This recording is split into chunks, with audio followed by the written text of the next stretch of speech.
Hi friends, welcome to the Plain Fun RC channel. I'm your host, Saul, and let me tell you what we're doing right now. So we are still continuing to work on the Mystery 3000. What we're doing right now is we're beginning the process of the electric conversion, and the first thing we're going to do is put create a battery tray. The battery tray is going to go in the larger compartment here. Now this line represents the CG. As much as I would love to put the battery up here, there's just not enough room for it, to be honest with you, even with the tray in place. So I think what we're going to wind up doing is just putting it here. And if we have to shift a little weight forward, we can move the battery forward, and if need be, we can always put a little nose weight, so it's no big deal. So a quick thing about the tray, this is actually a Hanger 9 tray. I just kind of cut it up a little bit to accommodate the width of the fuselage. And it's really basically pretty simple. You just put some slots here on both sides, as you can see, so that way you can accommodate the Velcro straps that are going to go over top of the battery and hold it in place. And then what we're doing is we're just using some 1/2 inch wide by 1/4 inch thick basswood to help elevate the tray, so that way the straps can easily pass underneath the tray. And then we're just going to go ahead and epoxy them onto the tray, then take the tray and then epoxy these rails onto the bottom of the fuselage. All right, friends, more to come. All right, friends, as we continue our update, you can see we've got our battery tray installed. It went in without any problem whatsoever. So that's done. We just need to put a little piece of Velcro there in the center. All right, let's talk about the next thing we're going to be doing. We are going to create a cowling for this airplane. The reason for that is because I want to give this a nice finished look. Now, as mentioned previously in the video when we're doing the fuselage build, it comes with these preformed cowl cheeks, which are supposed to shape, and the front of it ultimately is supposed to look like this right here, as you can see. Well, we're not going to have a two-stroke engine, but I don't want this to have an unfinished look like an ugly stick because of the overall shape of the plane. So I'm going to go ahead and I'm going to be cutting out the initial shape from a block of foam, and these are two tracings of F1 here, and that'll form the overall shape of the foam going this way. And then what we're going to do, we're going to use the cowl cheeks here to form the shape of the sides of the actual cowling itself. So that should work out fairly well. We'll see how that goes. This will be the very first time I've ever done anything like this. So we'll cut it out in foam. We'll fiberglass the foam. We'll melt the foam if everything looks good. And then from there, we should just have a very simple cowling. Now, I picked up 2 blocks of foam from the local craft store. Of course, Amazon's got a bunch, you know, that you can get as well. We've got what looks to be EPP foam here, and this looks more like a plastic type of foam, which I had never heard of plastic foam before. I know they have other types of foam that you can use to go through and stick up plants in, you know, fake plants.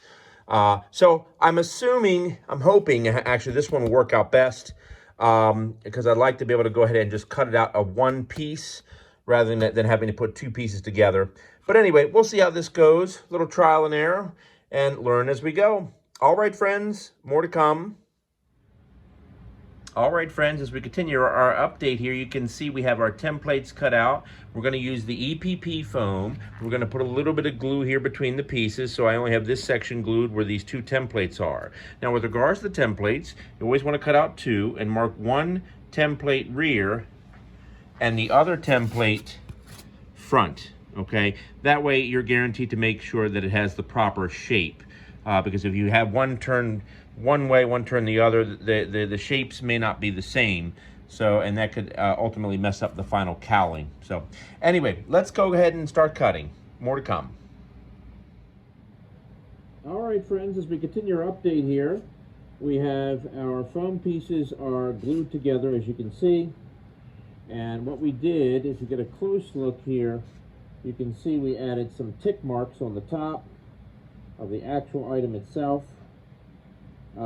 That way we know exactly where the wire needs to be. Notice how we have alternating black and red ticks, and that way we can make sure that the wire is nice and straight so we don't get any strange cuts. We're using our Proxxon hot wire cutter, and this is the power supply for it. And let's give this a try. This will be the first time I'm doing this, so this ought to be fun. All right, let's do this.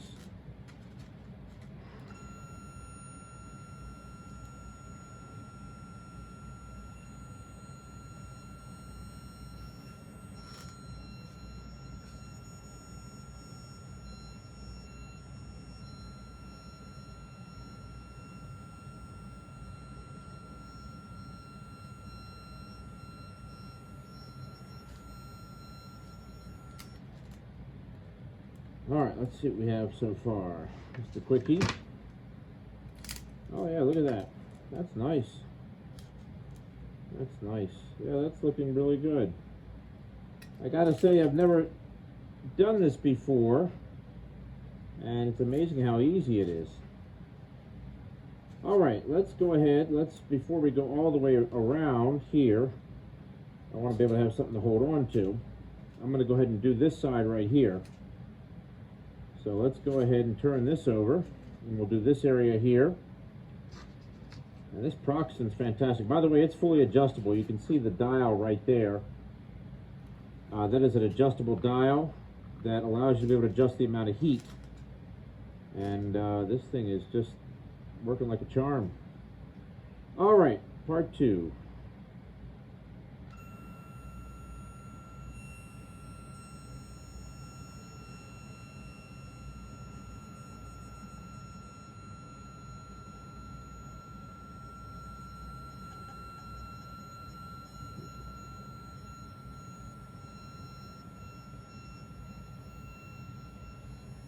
All right, let's stop there. Look at that. Comes right off. That is amazing. Jeez whiz. You can see what we've cut so far right in here. This area. Looks really good. Okay, let's go ahead. Let's cut the rest of this off. It's a little more difficult because I can't quite see the tick marks, but that's okay. We'll do it as best we can.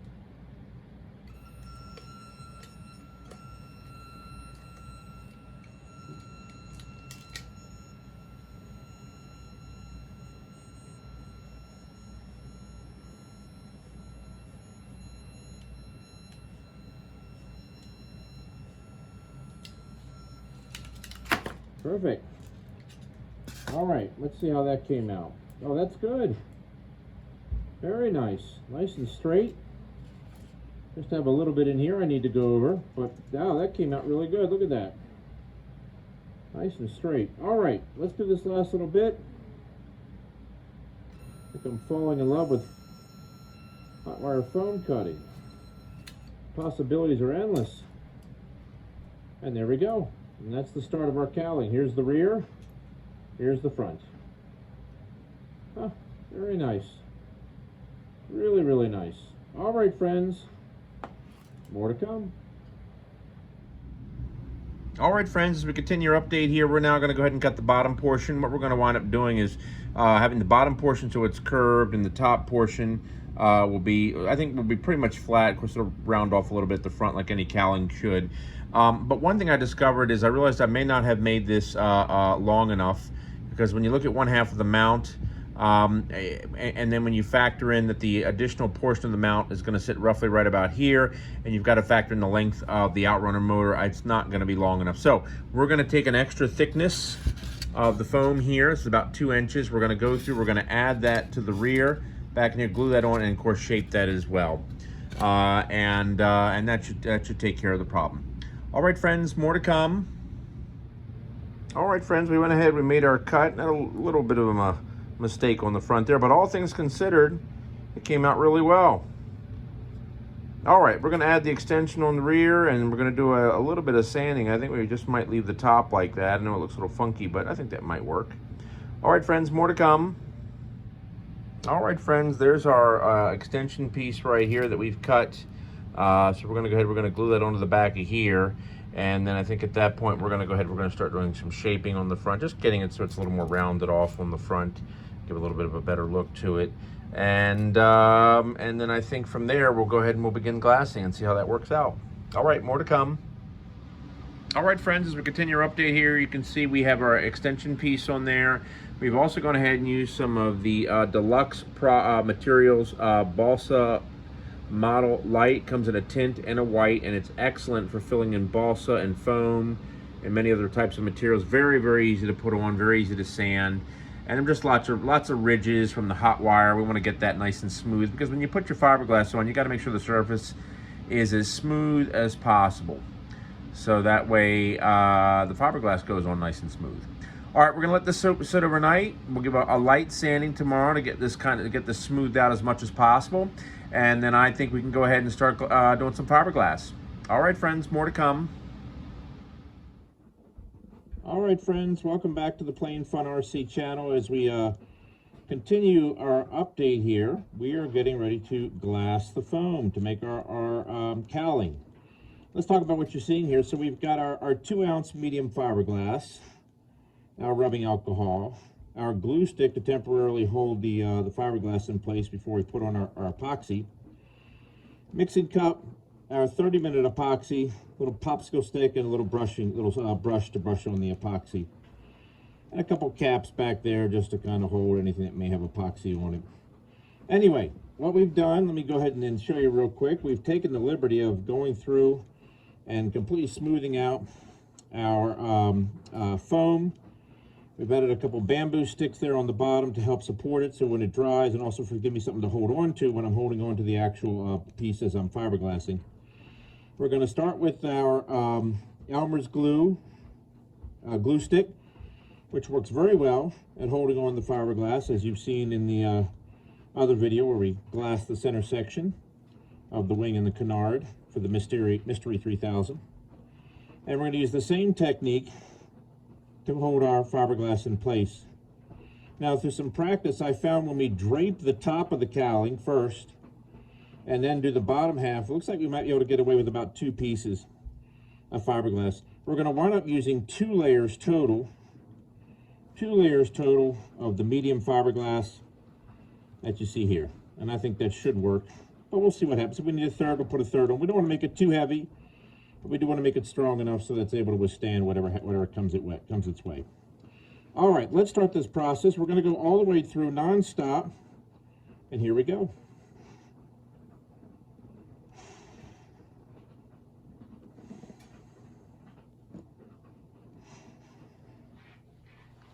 All right, friends, so let's go ahead and let's get some gloves on, first and foremost. And I decided to just go ahead and not cut away on this video because there might be folks out there that may be looking to figure out how to make their own cowling. And well, I'm not an expert. What better way to turn to someone than someone doing it for the very first time and learning from their mistakes. Alrighty, let's start with our glue stick. We're just going to put it all over the whole thing except for the rear portion here.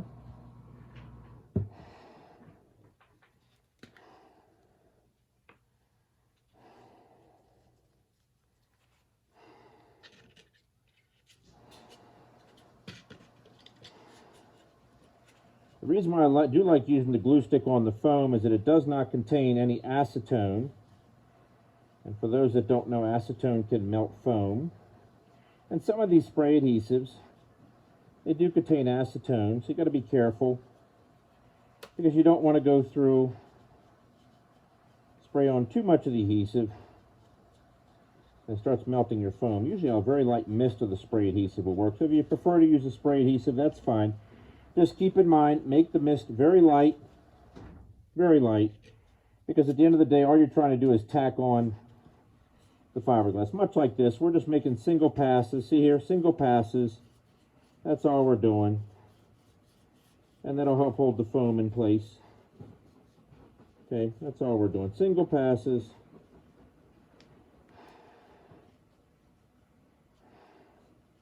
Don't forget your corners and your curved parts.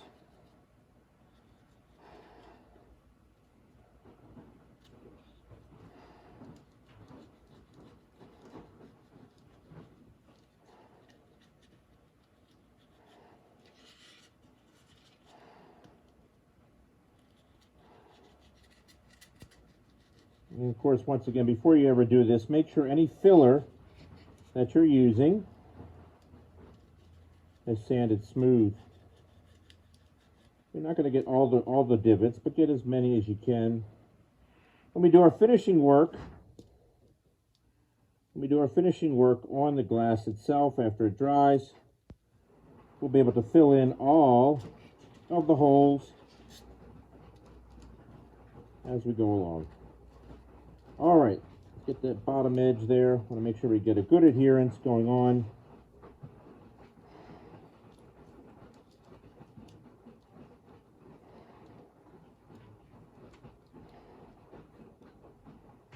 Let's see, make sure we get everything.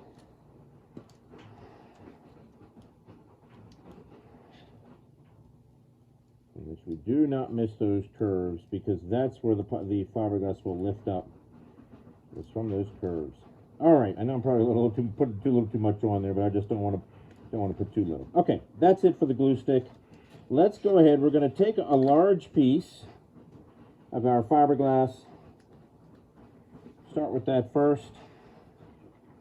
And we're going to drape it over the top. Let me get some scissors.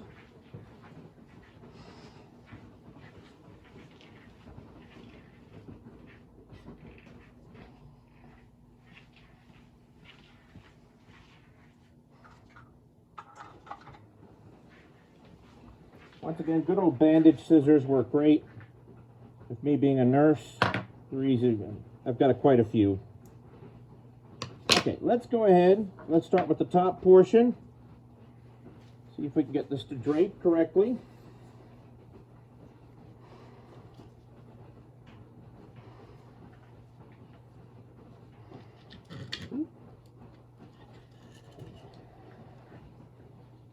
All right.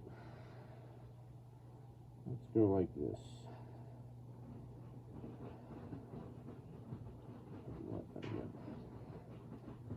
Let's see. So there's enough drape over. A little difficult with one hand, but hey, it is what it is. Okay, let's drape.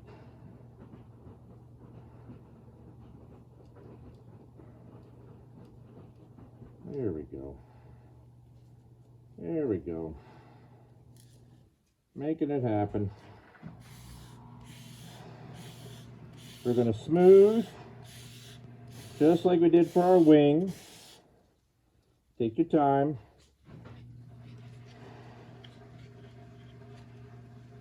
I'm looking for, I guess you could call it sort of a natural drape. In other words, we don't want to force it and cause any creases of any kind.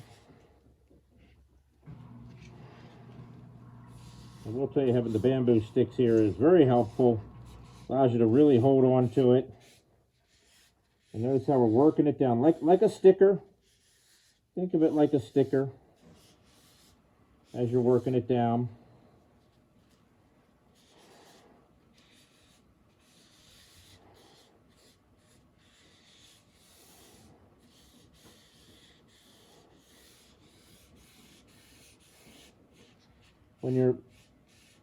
As your skill level increases in the hobby, and you start getting into certain kits that don't come with fiberglass parts, you have to make your own.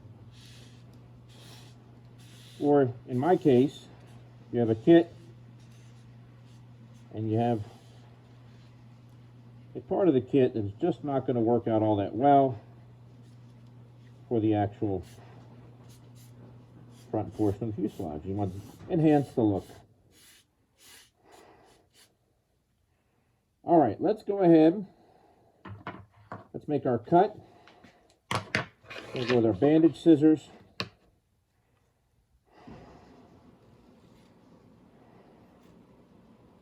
I don't mind if there's a little overlap, because overlaps can be sanded.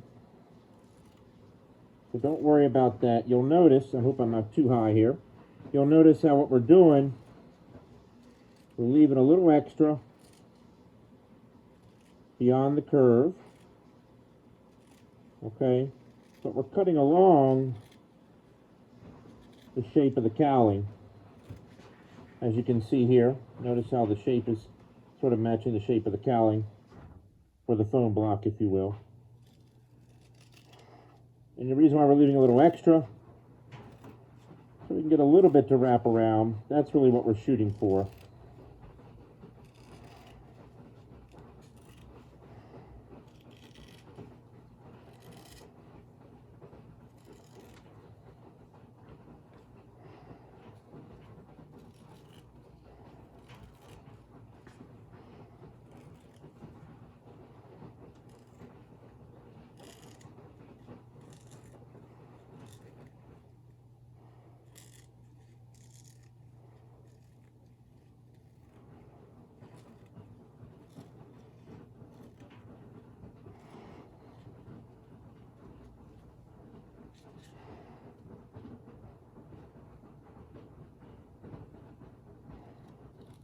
And we're going to leave a little extra even hanging off the rear. We can always trim it away. Best to cut it too long than too short, because you can always take it off, but you can't put it back on.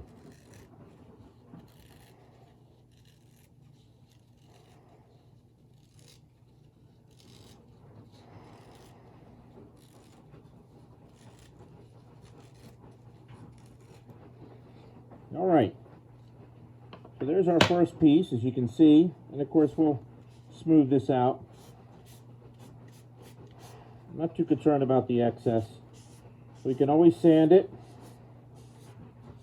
We'll definitely get this to curve around the curves and the spots that we can get it to curve. And like I said, I don't mind these two pieces overlapping, because that's what you want. You want a good adhesion, because we're going to run a piece going this way. You want a good adhesion between those two layers of fiberglass, just so you know.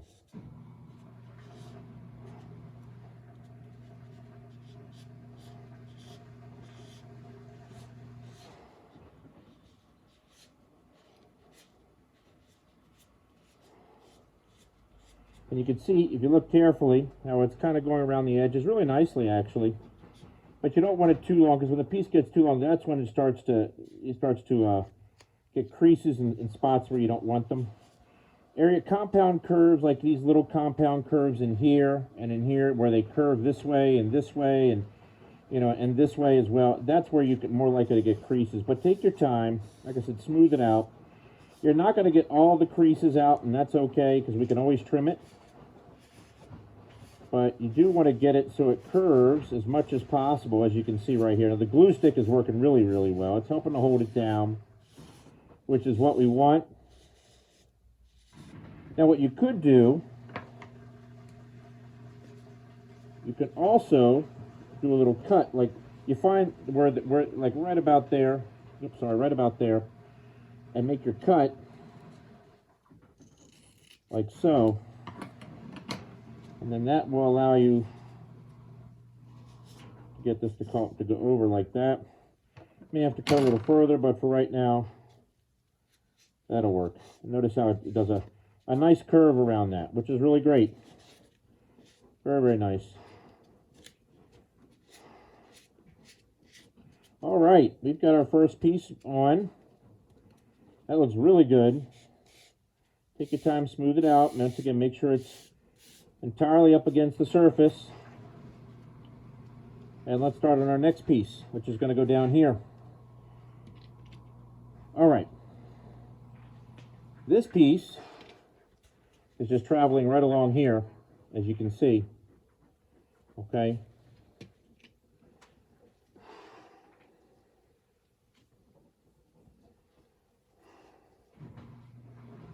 All right, let's see if we can find one that's long enough and wide enough for what we have remaining. I think it might work just fine. Yep. There we go. Oops, a little bit right there. There we go. All right, same thing, same technique. Let's smooth it out like a sticker. Just like a sticker.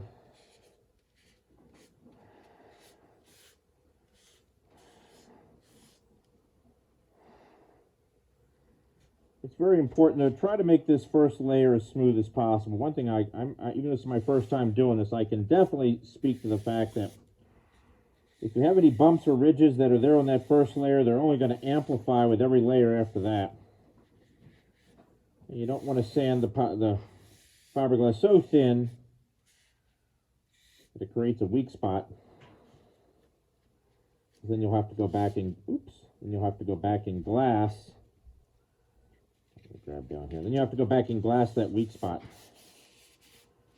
So anyway, all right. Looks like we've got that on there. Let's make our cut, just like we did before. Let's go ahead and start on the rear. Once again, we're leaving a little overhang.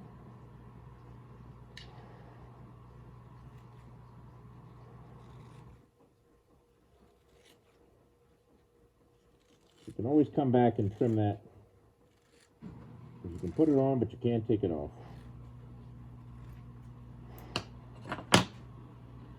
There's a little glue stick down in here. This is a little unsticky, which is a little unnerving, but that's okay. This glue stick does tend to dry somewhat quickly, so do keep that in mind. There we go. Much better.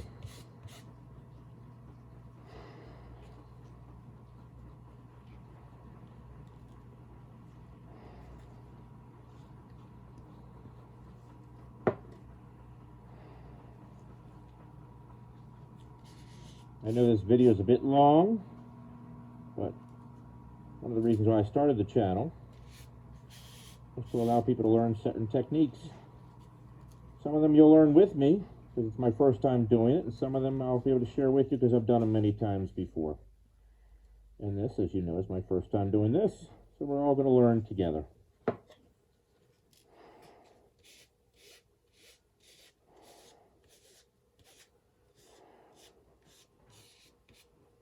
All right, that's a little better. A little better in terms of being in place. Let's go ahead and make our cuts. Once again, I'm not too concerned about the overlapping. You want that to overlap.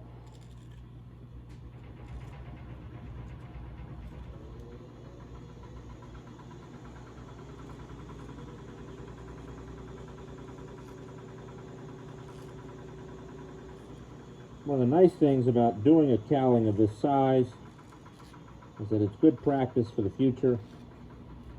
Because on the channel there will be other builds that I'll be doing in the not too distant future. So these are aircraft where cowlings are not available, fiberglass parts are not available for them, and I'll have to make my own. It's really not too difficult. It's actually rather satisfying. Alright, I'm going to put a little more glue stick up front here. Looks like this is not quite adhering too well, so let's put a little extra glue stick. We want to make sure this is going to really stay in place. We don't want this lifting up. So give me a second here as we do this.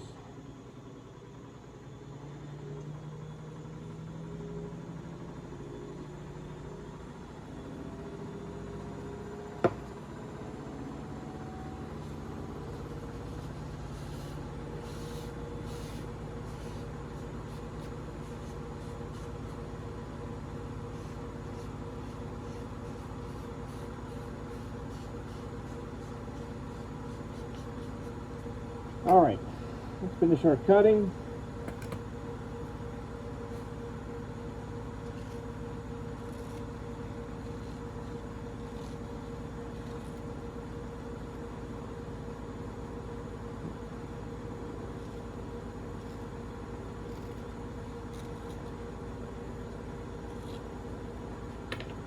All right, let's get our fiberglass out of the way.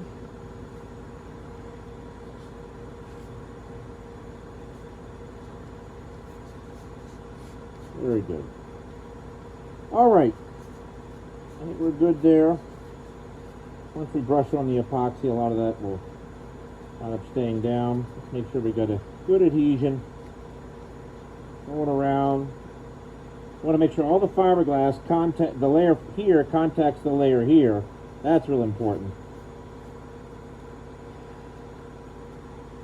All right, looking good. Not great, but good. I think we might be able to work with this.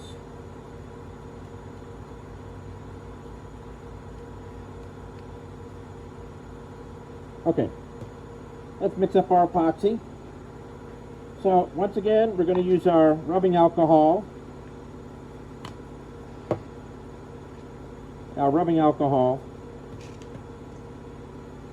to thin out our mixture. 30-minute is what we're using. You can get this from any hardware store, but there are a lot of finishing epoxies. You want them that's going to dry clear. That's real important. Have something that dries clear. All right, let's go ahead and put this on, or put this in. If I need to mix up more, I can always mix up more if need be. It's not hard to do.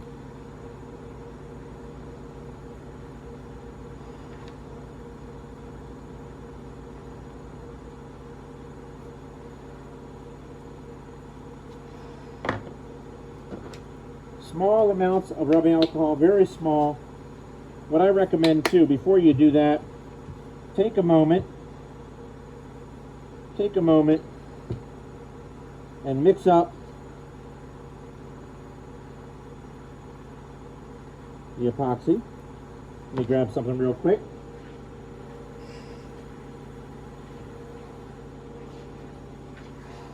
Mix up your epoxy before you put the alcohol in. I find it mixes better.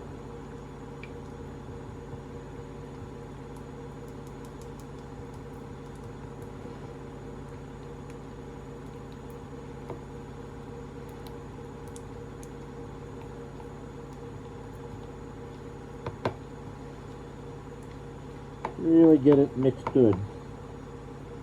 Don't be afraid to scrape it together too as you're mixing.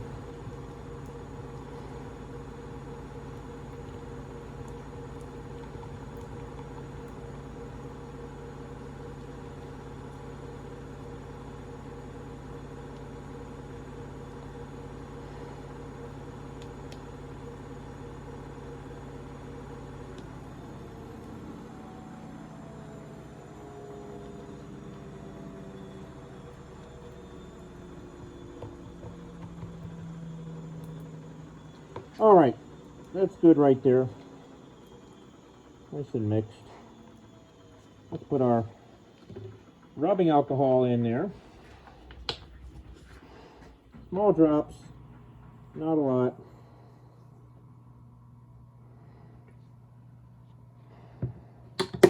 Same thing, good mixing technique. Very important. Get a good, want to really get as much of this mixed in as possible.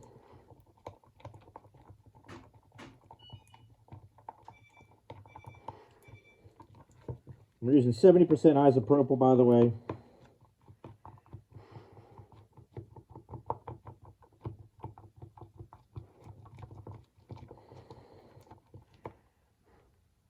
A little too thick. We want to go a little thinner.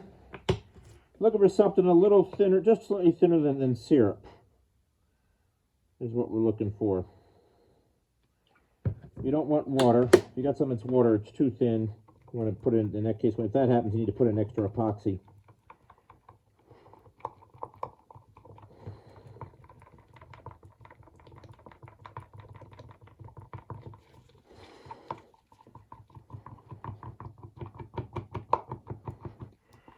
$30 is minimum. I'd recommend, if you can get a hold of 1 hour epoxy, that always works really well. There are some out there doing some 2 hour epoxies that are aerospace grade. Those are great. They're the weight's the same and the strength is stronger. Just so you know, and I've used those on other builds. If you go back to the to my build for the pond racer, you'll see stuff there as well. All right, let's see what we got. That's perfect. That's a good consistency right there. All right, this should be just enough for the cowling. Probably just be squeezing out the last little bits and pieces of the epoxy. Let's make the magic happen. All right.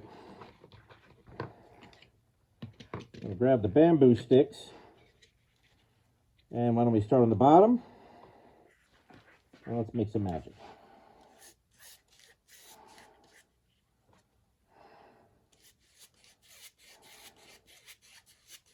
Once again, the fiberglass will become translucent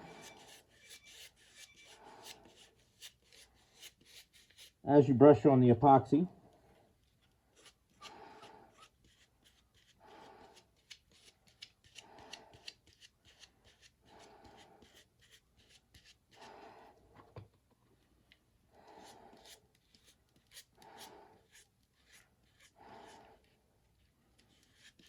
I will tell you, I think I should have used a slightly thicker bamboo sticks. These are working fine, but I feel like I would have gotten a better grip, but that's okay. Oops. But be careful of the edges. I want to brush out and down like this. Get those in place.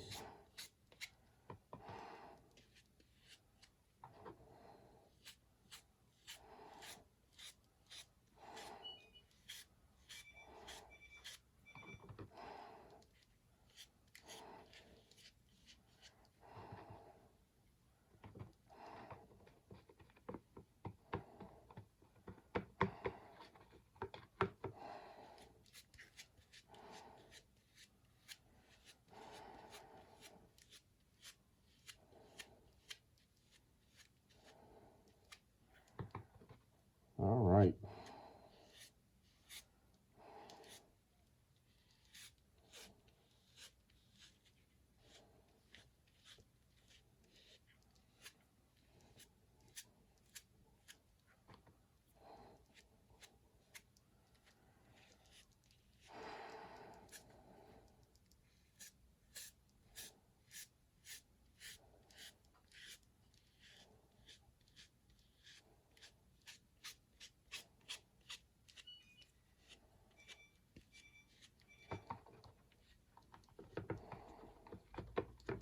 Got to move kind of quickly. I want the epoxy to dry. Start to become thick.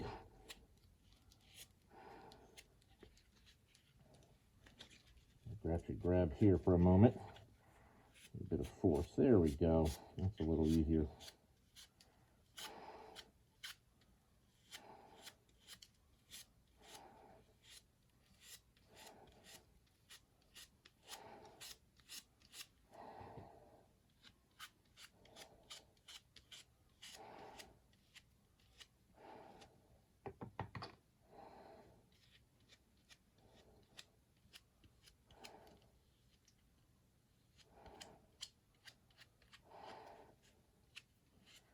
All right, working our way around.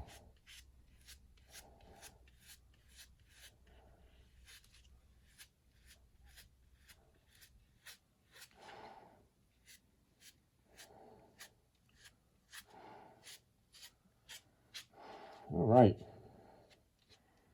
got our bottom in place. Brushed on nicely. All right, let's hit our sides and our top.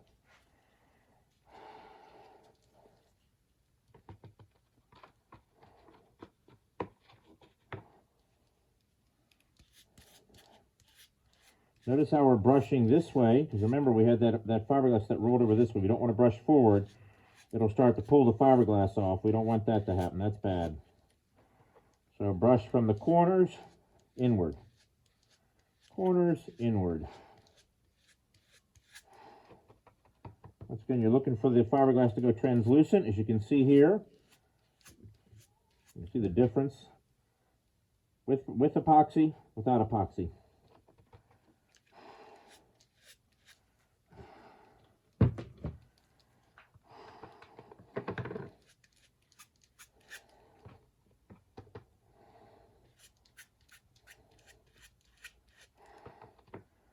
Get towards the back, we're going to brush down.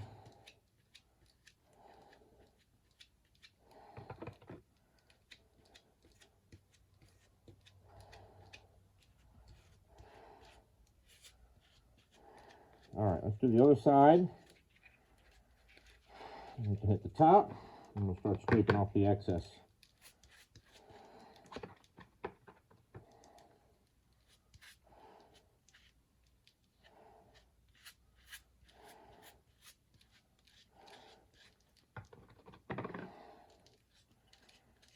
Now you can use a wider brush. That's what I'll probably do the next time. If you go to most of your hardware stores, if you look carefully, they'll usually have these like little junk brushes that they sell for 99 cents. If you have an Ace Hardware near you, they sell them all the time.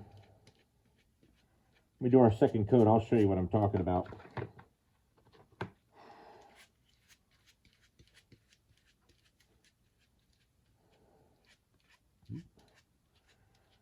All right.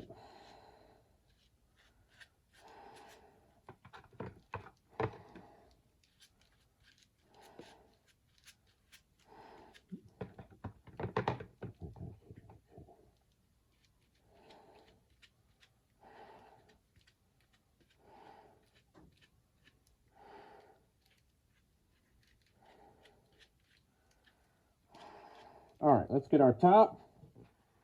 Scrape off the excess. I once tried to do this with a 5-minute epoxy. That's a bad idea. That didn't go well.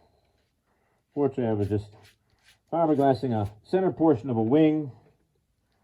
So thank goodness it wasn't a fiberglass part, but it did require a lot of sanding. Great deal of sanding.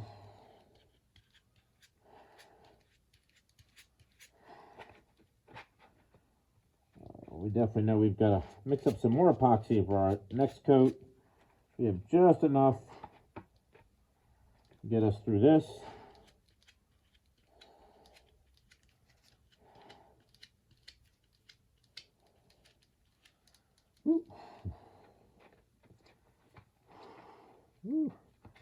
I'm literally scraping the bottom here.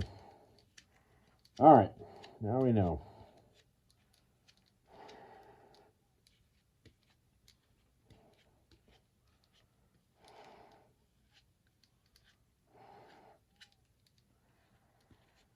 All right, give it a good thorough once over. Once again, you're looking for any areas that are not translucent. Hit those areas.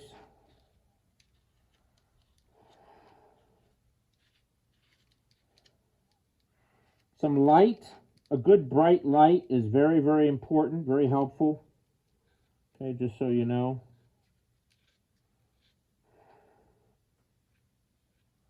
And of course, make sure the fiberglass is adhering directly to the surface, whether you're doing a fiberglass cowling or glassing a wing. One more little area right here.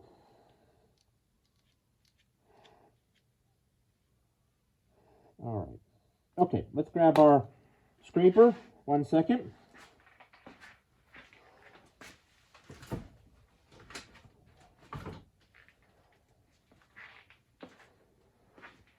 And paper towels.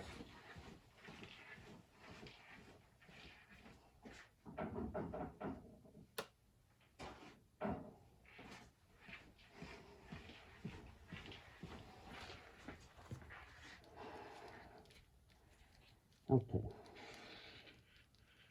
Just take your time as you scrape. Taking off as much of the excess as possible.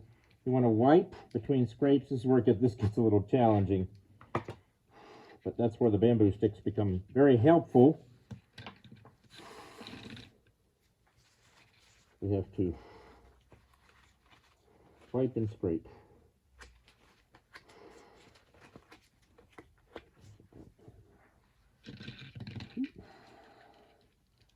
Scrape, scrape, scrape, wipe. Scrape, scrape, scrape, wipe. Once again, be careful. You don't want to pull up the fiberglass that you've put down. So you're just looking to scrape off the excess.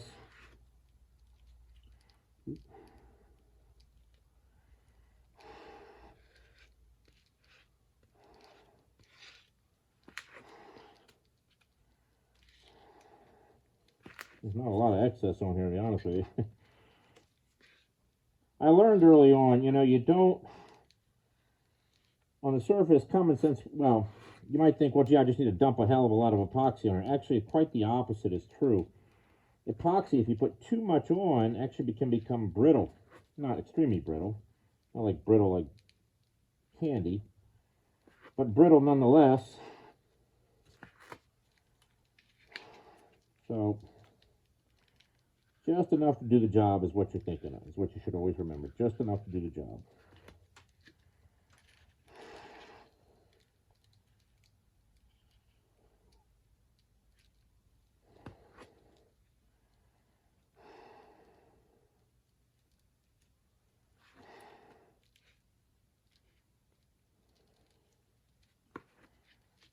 It's kind of thickening up here, so getting a little difficult, but nonetheless, we're going to get it done.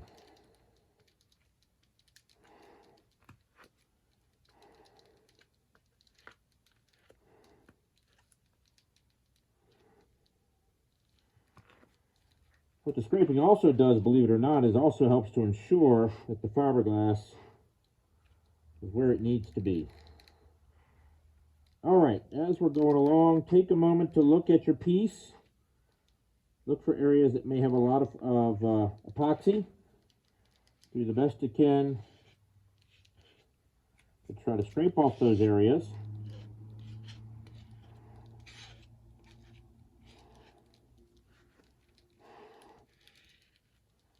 Scrape and wipe.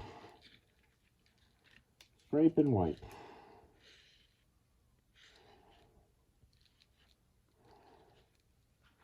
Once again, we want to go in this direction. We don't want to go this way. It'll pull up that fiberglass.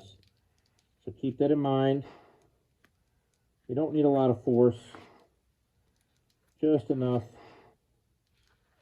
to do the trick. All right, got quite a bit up here.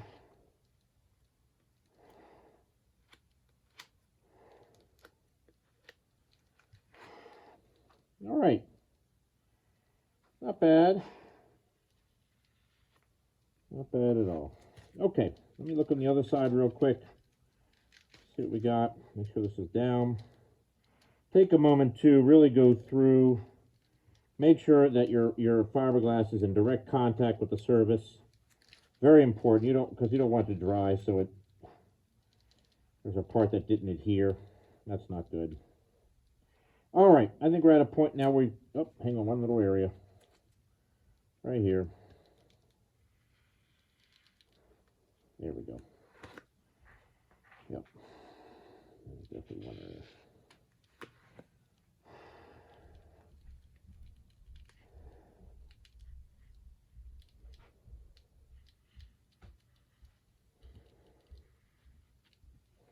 Put a bit on there.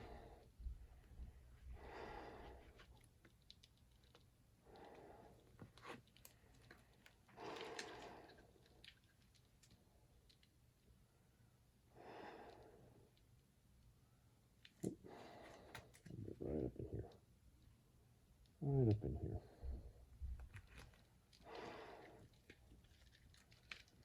Corners can be particularly difficult getting off excess. Sometimes you just have to use your finger. A plain card works as a great scraper. You don't want anything fancy or expensive because it's going to be thrown away anyway once you're done with it. And that's it. Not bad. Yep, that came out really well. All right, once again, give it a good thorough once over. Make sure your fiberglass is in direct contact with the surface. Very important. All right, we're going to let this sit for a full 24 hours.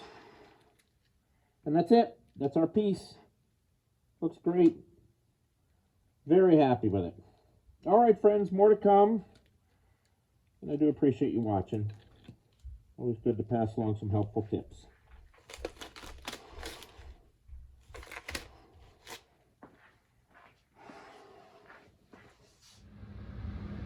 All right, friends, as we continue our update here, you can see our epoxy is dry. It looks great. Came out really, really well. We just have a couple spots we need to sand. There's a little raised area right here you can see that needs to be taken care of. What we're going to do is, once we get that sanded, we're going to go ahead and put on our second layer of fiberglass using the same technique that you saw just a second ago, whereby we'll go ahead and we'll put on our glue stick and then our fiberglass and then brush on our epoxy and let that dry for a full 24 hours. Once that's done, then we're going to go ahead and put on our Evercoat metal glaze.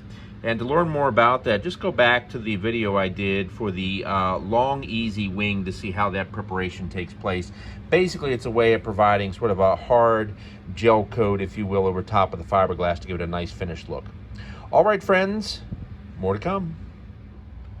All right, friends, we've got our second layer of fiberglass on there. It went on really, really well, as you can tell. Just a nice job. We're gonna let that sit for a full 24 hours, and then we'll go ahead and we'll put on our coat, our protective coat, and then after that we'll start painting. More to come. All right, friends, as we continue our update, you can see we've got our second coat on there, and it's dry. We're gonna put a third coat. It's not quite thick enough. A friend of mine suggested a heavy fiberglass. I didn't have any heavy fiberglass, went with the medium. So we're gonna put a third covering of medium fiberglass on here, and then that should take care of it, and then we can go ahead and start melting the foam. All right, friends, more to come.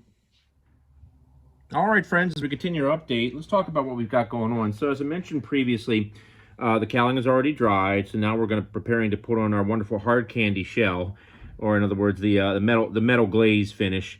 That'll allow me to go ahead and give the fiberglass a nice finish before we do before we paint it. But before that, as I mentioned earlier in the video, we did 3 layers of foam to make sure that we had adequate length to the cowling. So that way, if it was too long, we could always go through and trim the cowling back a little bit, and that is the case here. So what I did is I took the time to go ahead and I measured the motor like this. And the way you do it to determine this, and keep in mind, whether you're doing a cowling, whether you're mounting a motor, the key thing is about clearance. So this technique that we're about to do right now, sans, of course, having to trim the cowling and make it shorter, this technique can also be used when you're installing a motor on any airplane, for that matter, to determine whether or not you need spacers to raise your motor up, bring it further out, or even maybe find some other technique to maybe shorten the length, if you will, in this case, if you have an adjustable mount. So right now, what we're trying to do is to determine how long is the cowling, how long is the motor. So the way to do it is very easy. We're going to use a right angle as indicated here. And I like to measure in metric because it's just easier for me. So what we're going to do is we're going to take it, we're going to drop the ruler down so it's sitting at a right angle. We're going to take this part of the ruler right here, and we're going to get it so that way it sits on the back plate right here. This is where the prop would sit, or the back plate of the spinner. So that's why you want to know exactly how far is it from the mount up to the back plate of the motor itself. So we just get it so it's just nice and flush like that. We'll tighten this down a little bit so it's nice and snug. And with this one, we're getting 148 millimeters for the motor, 148 millimeters. So with the cowling, same technique. I'm going to loosen this up a little bit. We're going to take it, once again, make sure that the ruler is sitting nice and flush on the table at 90 degrees. We're going to make sure that this part is sitting flush against the front of the cowling right here. Loosen this up until this comes down nice and flush. Perfect. And then we're going to go ahead and tighten this up. And with that, we have it's about 152 millimeters, so 152. So what we'll do is we're going to go ahead, we've got it written down here. What we need to do now is we need to take a little bit off the bottom of the cowling here. Not much, just a little bit. We want to make sure that we have about 1/8 of an inch between the back of the motor and the front of the cowling. And the reason for that is because whether you're putting the prop in place, whether you're putting a spinner, you've got to make sure you have about at least a 1/8 inch gap. Some will say even less than that, but ultimately the key thing to keep in mind too is the motor does not come straight out. Most motors that are mounted in the front of the aircraft are usually down and to the right, and that's to offset the torque of the motor. So you want to keep that in mind when you're going through and you're doing the cowling. So what we're going to do now, we're going to go ahead, figure out the difference, and add on an 1/8 of an inch as well. So right now we've got about a 4 millimeter difference, and so we'll add on a little bit more in terms of length, and that's what we're going to wind up taking off the bottom. Just going all the way around and cutting that off. Now I thought about using spacers on the motor, which would bring it out further, but it would also add additional weight. No, I don't want to do that. So we're just going to go ahead and trim the cowling. So let's go ahead, and the way we're going to do that, by the way, is we would take the difference of the two. In this case, let's pretend, just for grins and giggles, that we're going to do 10 millimeters, and we would simply take our cowling and we would put it up against the right angle like this, and you can see wherever that ruler would sit, that's where we would mark off, and we would just go along the entire rear of the cowling all the way around to help ensure that we've got an even line going all the way around the cowling, and then that way, that's the amount we wind up cutting off. So let's go ahead, get that done, and more to come. All right, friends, we've got our, turns out 10 millimeters happens to be the exact amount we needed to take off. So we're going to go ahead, we're going to knock off 10 millimeters all the way around. I put some blue tape to match the line that we drew using our ruler. As you can see, this provides an exact line going all the way around. That way it's very precise and the cowling will be nice and even. All right, let's get to cutting. More to come. All right, friends, you can see we've taken off our 10 millimeters off of the end here. Now we're going to go ahead and apply our metal glaze to give it that nice finish. One thing to keep in mind is you want to make sure you get a nice thin layer, just a thin layer, because you don't have to sand too much. Basically, the idea behind it is to help fill in some of the weave that is present as a result of the actual fiberglass itself. So we're just going to mix it up here on a piece of glass. We got our 4-inch spreader. And this is a 2-part glaze, so just keep that in mind. All right, friends, more to come. All right, friends, as we continue our update here, you can see we've got our first coat on there. Went ahead and already sanded it. Came out really pretty well. We still have some spots in there that need to be covered, as you can see. A large portion where you see the denser colored areas usually are low spots, so this helps to sort of even everything out. We got some issues with the corners there. Couldn't quite get enough on there, so we'll get a little bit more on there the next time around. But not bad. Coming out really good. We're going to hit it with a second coat, and I think that by the second coat, we should be pretty much good to go for all things considered. So, all right, friends. More to come.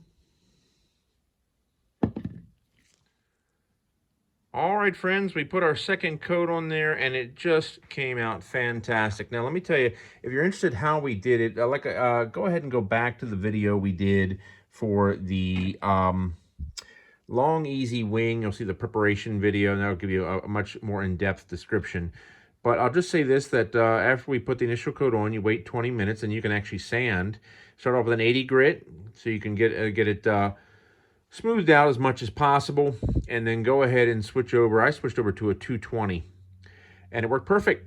Worked really, really well. Now you'll notice it looks kind of spotty, and that's what you want, because in essence what it's doing is not only is it filling in the weave for the fiberglass, but it's also filling in any low spaces, which is what you're seeing there. So it gives a much more even finish. So now what we'll do is we'll go ahead, we'll hit it with some gray primer, and then we'll go ahead and put our paint on there. All right, friends, more to come. All right, friends, as we continue our update, let me tell you what you're seeing here. So you're seeing the intersecting lines that are going to help us to determine where to draw the hole in the front of the cowling so we can pass the motor shaft through the front. Now, let me talk to you about how we determine these lines. First and foremost, we use the plans, and you can see we have a top view of the plans here. Let me take you and spin you around this way a little bit. Here's our canard. Here's our center line, and we extended the center line out a little bit further, as you can see here. And what we did is we took the cowling, we placed it directly over top of the plans, and kind of made a little mark on the top and the bottom of the cowling. And you can see our little tick marks right here, and also one right on the top right there. Now, once we did that, we needed to go ahead and mark off our center line as it relates to the side of the actual cowling. So what we did is we took the side view of the plans, which you can see right here, and you'll notice the top railing right here that the nitro engine would sit on. That's the center line. It's evident by this line coming all the way out the front of the engine. So therefore, we use that line, that marking, and we put the cowling right here on its side to get a rough idea of exactly where the center line would be. And from there, we were able to go ahead and draw an intersecting line horizontally on the front. So therefore, we're going to go ahead, we're going to drill a hole in the front through here, and then we'll gradually widen the hole out a little bit further. I want to go ahead and get that hole open now before we take the foam out, remove the foam from inside the actual cowling itself. It'll be a lot easier to do it that way, and then after that, we'll go ahead and we will begin the process of priming the cowling. All right, friends, more to come. All right, friends, as we continue our update here, you can see we've opened up the hole to pass our motor through.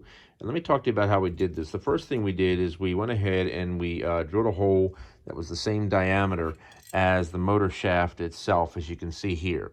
Then we took the motor and we went ahead and we passed it through the hole here, okay, as you can see, right through that hole. And then what we did is we traced the edge of the motor there, and then went ahead and just took a little X-Acto knife, because the fiberglass is only 3 layers thick. It's not super thick.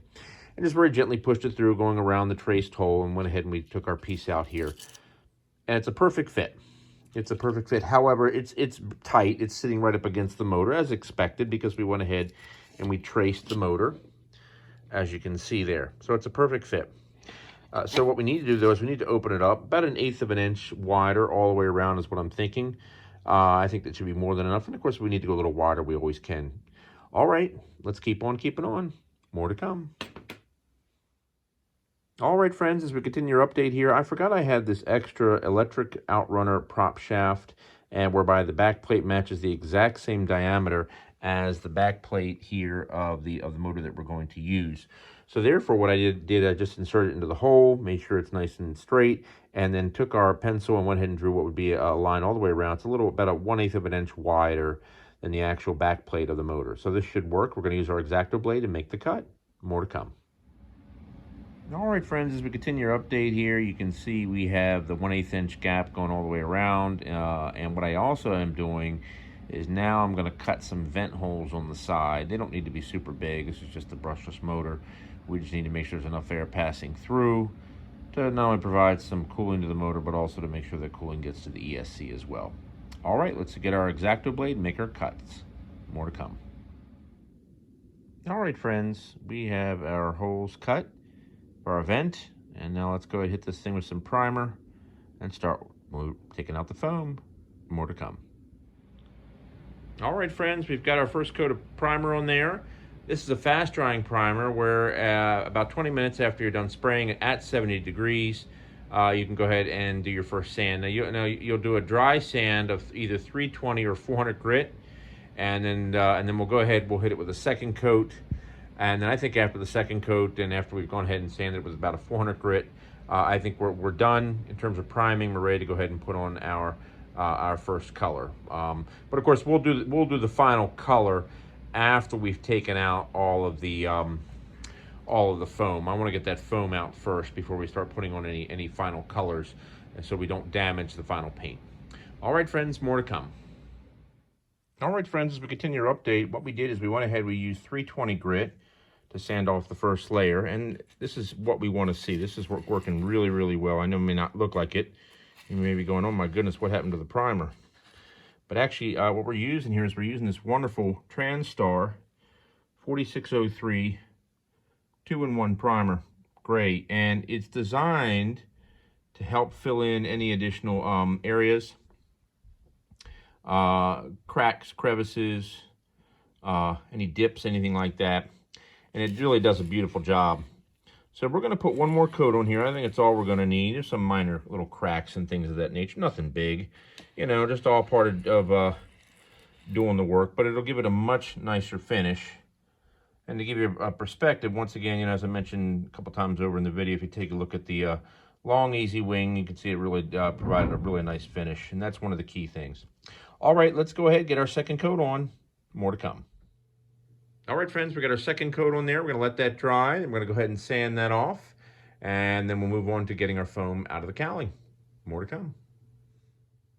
All right, friends, as you can see, we've been using our hot wire to try to get as much out as possible. We've even done some 80 grit sandpaper.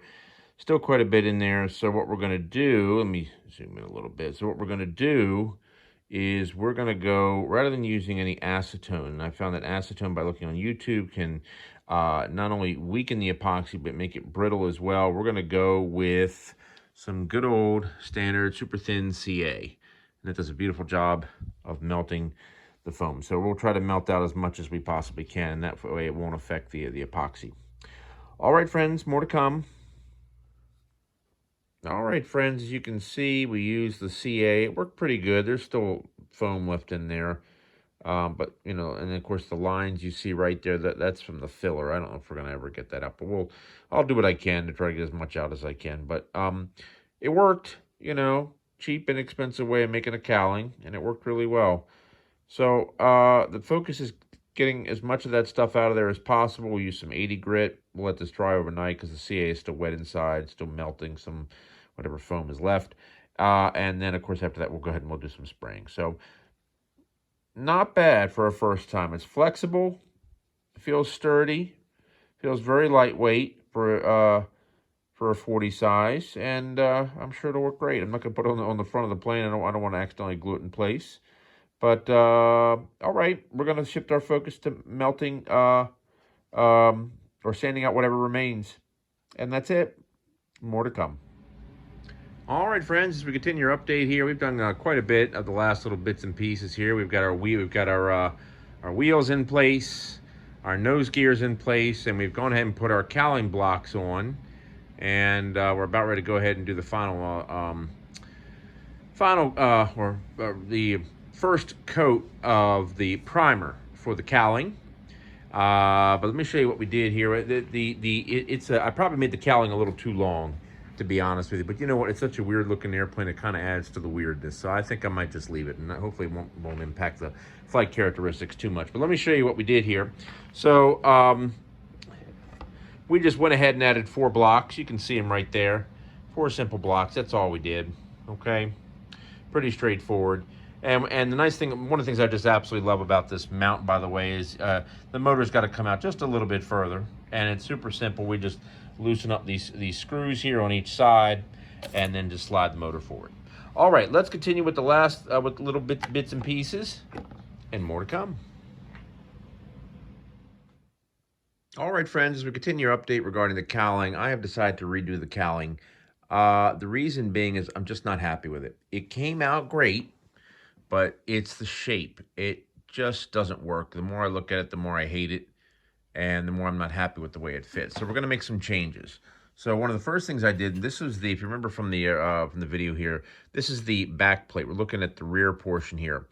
I wanted to make the cowling bigger, so it's able to fit over top of the F1 and also underneath the bottom here as well. So it's able to extend back a little bit.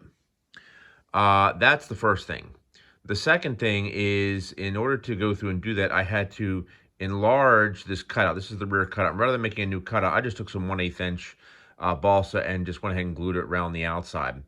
And that will give us a 1/8 inch gap going all the way around, and it'll give it a better finish here. So the cowling will actually line up with the canopy and make it look a little bit better. So my only complaint with the cowling is not so much this part here or this part here. It's really the front. I added too much of a curve on the bottom. It's too big and flat in the front.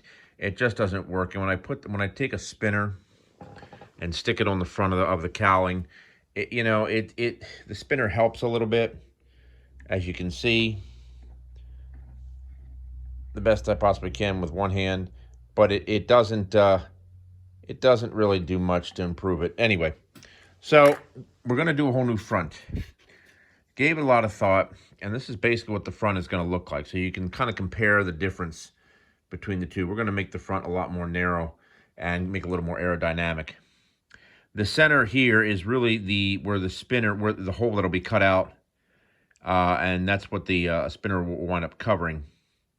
And then what we'll do is we'll just put some air holes here on the side for the front, much like you see here, to allow air to get back to the ESC and cool the battery as well. So let's go ahead. We're also not gonna make it quite as long either. I took the motor, I moved it back. You can see it's a lot shorter than what it was before. So we're gonna go ahead and just kind of make it a shorter cowling as well. I think what we're gonna wind up doing is making it about 2.5 stacks high of the foam. So now we're gonna go ahead, cut the pieces of foam, glue them together, and then go ahead and cut out the cowling itself. All right, the fun re-begins. More to come. All right, friends, we're recutting our new cowling. We've got 3 stacks. We've got our front former here and our rear former here. And we're gonna go ahead and recut it and see what happens. More to come. All right, friends, as you can see here, we went ahead, we cut out our basic shape based on the front and the rear having the same shape. And I took that front piece and I reshaped it down to the way I'd like to see the front end look, a little more streamlined. We'll see how that works out. So let's go ahead, get this cut, and more to come. All right, friends, you can see we've got our new cowling cut, and you can see it's definitely a little more aerodynamic than the other one, as you can tell by the shape. As we go around it a little bit, you can see Looks a little bit better than the other one that we initially made. So hopefully this one will fit just as well as the other one. So now we're going to go ahead and start putting on our first layer of fiberglass. More to come. All right, friends, as we continue our update, you can see we've got our first layer of fiberglass in place. So that looks looking great, went on really well. Okay, we're going to do 3 like we did last time because on the previous cowling that worked out really well. So we're going to let that dry overnight and more to come. All right, friends, as we continue our update here, you can see we've got our second coat of fiberglass on there. Went on really well, no problems whatsoever. It's really looking great, coming along nicely. I anticipate getting the third coat on there, and then by Saturday, I think we can go ahead and start doing the finishing work and getting it done, and then hopefully by Sunday have it mounted. All right, friends, more to come.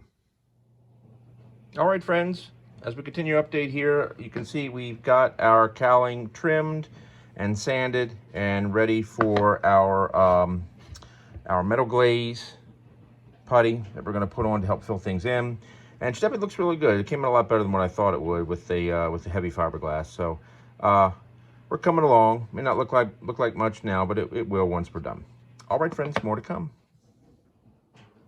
All right, friends, we've got our first coat of the metal glaze on the cowling, and we're going to go ahead and let that dry. It only takes about 20 minutes, and then you can actually start to sand it. So we're going to let it sit for a full 20 minutes.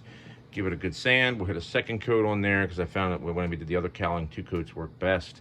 So we'll go ahead and get that done. More to come. All right, friends, we went ahead and we sanded, and we went ahead and sanded our metal glaze, put our second coat of metal glaze on, sanded again, and now we just went ahead and put on our first coat of the primer. Once again, we're using the TrendStar 4603. One of the things I really love about the TrendStar is if you look carefully, you can see a lot of the divots that are there, some little holes, so we'll go back over with the metal glaze and just do a little patchwork on some of those. So now we're going to go ahead and sand with 400 grit, and then after we're done sanding with the 400 grit, then we'll go ahead and then hit it with the metal glaze, hit it with another coat of primer, and then do some more sanding. More to come. All right, friends, we continue our update here. You can see we've gone ahead and done our little patchwork here with our metal glaze, just on some of the spots that had little tiny divots. So we'll let that dry for about 30 minutes, and then we'll go ahead, we'll sand that smooth, hit it with a second coat of primer, sand that off, and then go ahead and start putting on our actual primer for the paint. Now, friendly tip on the metal glaze, if I may, you don't need a lot, folks. This dries in 5 minutes, and it's actually sandable in only 20. It's almost like a 5-minute epoxy. So very small amounts is what you really want. Don't mix up a big amount, otherwise you're just going to waste it. So just a friendly tip. And you need to work quickly. Work quickly. I cannot stress that enough. All right, let's let this dry. More to come. All right, friends, we went ahead, we filled in our holes, sanded it smooth. It looks really good. It's even better now than what it was. So we're going to hit it with our second coat of primer, and then after that, we'll go ahead and do our sanding. And I think instead of hitting it with the first coat of primer of the final paint, we need to get that foam out first. So we'll focus on that. All right, more to come. All right, friends, we went ahead, we put our second coat of the TrendStar primer on there, and went ahead and used our 400 grit to sand it smooth, and it really just did a beautiful job. I mean, just absolutely meticulous. If you're doing fiberglass work, the combination of the TrendStar primer along with the metal glaze just makes for a really, really, really nice finish. It's a lot of work, but it's worth every single minute. So now what we're going to do is we're going to go ahead and we need to get our foam out. So we're going to use our hot wire to get the foam out. I'm also going to use our CA as we did last time because that combination worked really, really well. Okay, let's go ahead and get that done. And after that, we'll check our fit and everything looks good, then we'll go ahead and start painting. More to come. All right, friends, as we continue our update here, you can see we've gone through using our wonderful hot wire cutter here. We have removed almost all of the foam. The rest of it we'll have to use a little thin CA. I wanted to remove as much as possible with the hot wire before using the thin CA. Even though the thin CA works very well at melting foam, it just gets rid of a lot of it a lot faster. Anyway, let's go ahead and drop some CA in there, clear that out, and then we're going to go ahead and cut open the front of it and see if she fits. More to come. All right, friends, as we continue our update here, you can see we've got the cowling mounted, and she looks great. I found an old true turn spinner rod sitting in my drawer, so that works really well. The diameter matches that of the cowling, and you can see she just looks really good. Now, let me show you what we did too. one of the things I like to do is when I mount the cowling, and you can, for more information on this, if you go back to the GB build, there's a video I did on mounting a cowling, but I'll just show you real quick. Once I've gone ahead and I've mounted the extra cowling, I also drill 1/8 inch holes here. And then I take I take some of those wonderful bamboo sticks that you can find, skewer sticks, you can find them in any food store, small ones. And what I do is I just insert them into the hole, make a mark, and then cut them off. So they're about yay long, roughly. What they do is that when you slide the cowling on, they allow you to properly position the cowling and then be able to then put your screw in, because you know sometimes when you're screwing in a cowling, you may not get a position correctly, and you don't want to start taking a wood screw and screwing it in if it's not in the right place, because then it just winds up making a whole nother hole. So by doing this, it eliminates a headache, and it works really well, and I use that on all my airplanes. Very simple, easy thing to do. Okay, so that's done. We're going to cut some air holes here in the front of the actual cowling itself. We've got everything marked off. You can see some, let me zoom in a little bit. You can see some pencil lines there where I think we're going to cut some air holes in on both sides. And that should be more than enough air getting back to the motor and the ESC, which will be sitting in this section here. And then what we'll do is we'll go through, we'll create some air holes on the side once we figure out exactly where we're going to put the ESC. Alrighty, let's cut our holes, and then after that, it is definitely time to go ahead and start priming.